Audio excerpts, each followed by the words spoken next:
Guys, meel walba joogtaan soo dhawaada. Great news. Waxaan doonayaa inaan idinla wadaago news ama warbixin oo ku saabsan crypto space, cryptocurrency-ga ama coin market-ka oo la xiriiro kaas aad ku ogaanayso macluumaad badan aad ku ogaato qaababka markaasi coinada markaasi public imaado kala meelaha laga helayo kala iyo sidoo kale inta markaasi supply ama demand ay haystaan macluumaad badan oo la xiriira aad ku ogaanaysa. haddii aad tahay qof cusub waxay la soo xiriiri kartaa facebookga Somali MLM kaasoo aan macluumaad badan ku ogaanaysa sida lacag online lagu sameeyo kale sidoo kale cryptocurrency maxaa lahaa iyo bitcoin more information si ogaanaysa. please haddii aad tahay qof cusub subscribe my YouTube channelkayga sidoo kale like dheh saa more video updates markaas aan soo dhigo aad u ogaato. waxaan kaloo rabaa inaan la share gareeyo this channel for information inaan xog badan oo markaasi cryptocurrency la xiriiro luqadaada hore lagu sharxayo aad u ogaato sidoo kale xiriirkeena si u wanaagsanaadana do not invest more than you can afford to lose. lacag markaas aad ka walwalayn inaad lose garayso kale hala soo aadan cryptocurrency-ga ama crypto space kaasoo marka adigu lacagtaas aan ka walwalayn inaad lose garayso. micnaheedu waxaa ula jeedaa lacag markaasi noloshaada caadiga aad isticmaalayso lacagta biilka kale lacagta guriga kale lacag markaasi aad soo dahmahsanaysa aad soo deensanayso kale la soo aadan sababta waxay tahay cryptocurrency volatile maanta laga yaabaa bitcoin pricekiisa waad arki doontaa 10,000 oo kale waaye haddaa maanta 10,000 oo kale aad iibsato tomorrow oo aad 2 bil kadib ama 3 week kadib uu tago kale 16,000 waxaa laga yaabaa inaad faa'iiday $6,000 maadaama 10,000 ku ahay aad per bitcoin aad iibsatay. waxaa kaloo laga yaabaa marka maadaama lacagtaas hadaa faa'iido waa sidaa u baahnayd waa laakiin sometime waxaa dhicayso inuu khasaare ay imaado kale ama lose aad dareento kale oo meeshii 10,000 aad ka bixiso kale 8,000 inuu tago 10,000 maadaama aad ka bixiso 8,000 uu tagay waxaad khasaartay $2,000 ayaa khasaartay. marka lacagta hadaa soo deensato kale qofka aad soo deensatay ma yaqaano maanta beriyaan rabaa xilliga aad ku ballanteen ayuu doonaya inuu lacagta markaas uga qaato lacag daily life-kaaga hadda ka mid tahay ayadana saameyn kugu yeelanaysaa. marka haddii lacagaha caadiga aad isticmaasho lacag kaa soo harta ay jirto $100 oo kale just soo aad cryptocurrency-ga markaas qaabka ugu fudud faa'iido aad ku samayn kartin insha allah aan kula share gareyn doono kala wadaagi doona. haddii aad doonayso marka inaad macluumaad badan aad ogaato waxay la soo xiriiri kartaa facebookgayga kaasoo ah this oo aan magaceedu yahay maax future kaasoo aad wax badan ama xog badan oo markaasi ku saabsan qaabka daily maalin walba aad income ama dakhli fiican aad u samayn kartid aad ku ogaan kartid sidoo kale kuwa markaasi information badan oo markaasi la xiriira aad ogaan kartid aad chatting ama text me aad iisoo diri kartid fariin. okay aan soo noqona marka newska marka aad doonaya maanta inaan la share gareeyo. okay disclaimer waxaan sheeganaa I only invest what you can afford to lose. lacag markaas aan ka walwalaynin maalgasho. okay haddaan soo noqono markaan aadno coin market cap kaas aad ku ogaanayso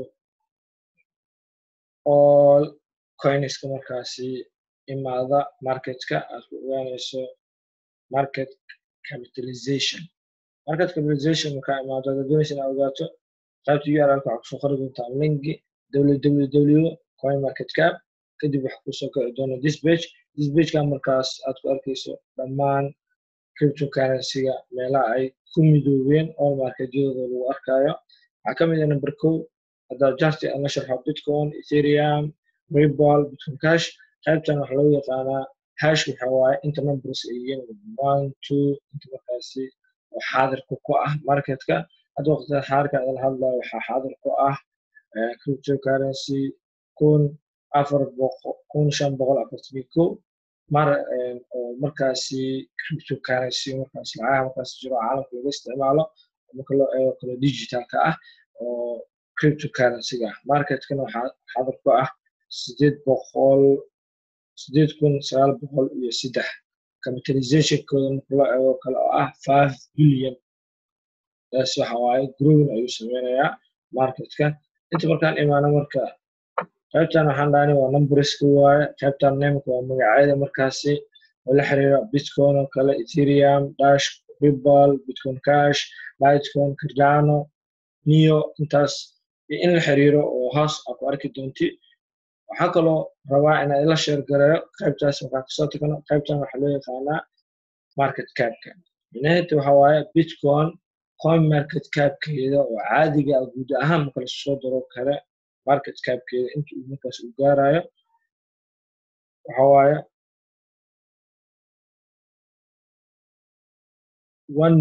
182 bilyan. one for price of Bitcoin waa 10,000 waaye, hal Bitcoin waa 10,000.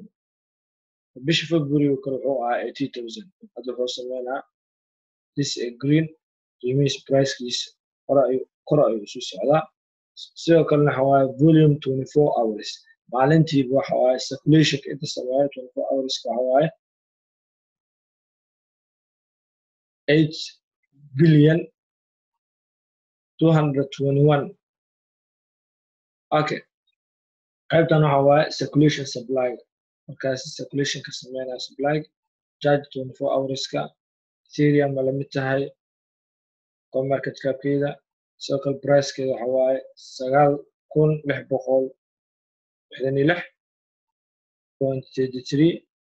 volumekeeda 24 hourska waa intaan. sidoo kalena waxa waaye circulationka of supply maalintii buu wareegata. sidoo kalena waxa waaye time charge of 24 hours oo 3.13%. Ripple oo kale ayada waxa waaye coin market capkeeda intaan waaye. pricekeeda Ripple waa $1.9. sidoo kalena volumeka 24 hours waa kale. qaabkay ugu faa'iideysan karnaa si aniga lacag u soo wado kale marka la eego coin market capkan iska joogo. haddii aad haysato via currency and cash please waxaa aadaa videogan hoostiisa oo subscribe YouTube channelkii ku. qaybta labaadna waxa waaye in the descriptionka hoos coin market capka waxaa tagtaa Coinsbase saa ugu iibsato haddii aad haysato lacag dollar ama markaas via currencygaaga lacagaha markaas caadiga ah waddanka aad joogto laga isticmaalo saa ugu iibsato kale Bitcoin. after that marka waxaa aadi kartaa sidoo kale exchange waxaa jiro oo other currency aad iibsan karto oo sawirka video hoostiisa ku arki doonto ay kamid tahay Binance oo kale iyo Hitbit oo kale kuwaas oo ah big exchange markaas aad u iibsan karto.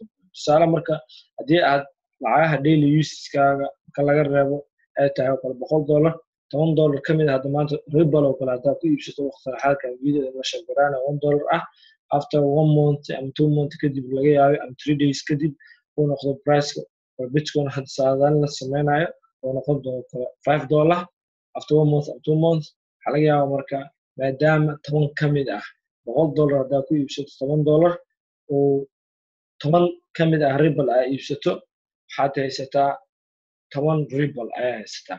waxay tahay priceka 1 Ripple hadda maadaama $1 uu yahay beri uu tago ama 1 month kadib ama 3 month kadib uu tago kale 1 Ripple uu tago kale $5 waxaa laga yaabaa times 5 ayay lacagtaada noqonaysaa maadaama 1 aad ka bixisay ee 5 ay ku korortay. waxaa samaysay marka $5 ayaa 1 Ripple aad ku samaysay. haddii 10 aad haysato marka 10 times 5 that means waxaa samaysay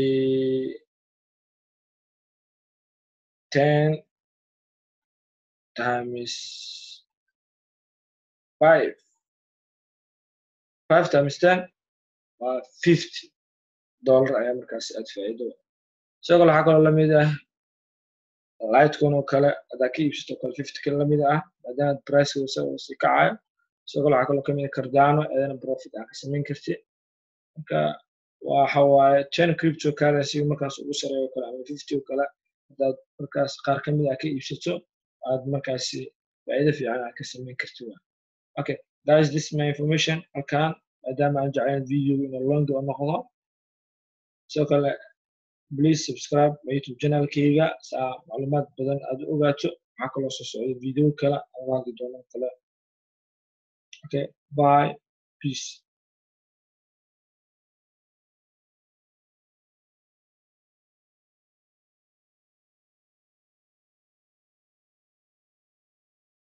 Peace.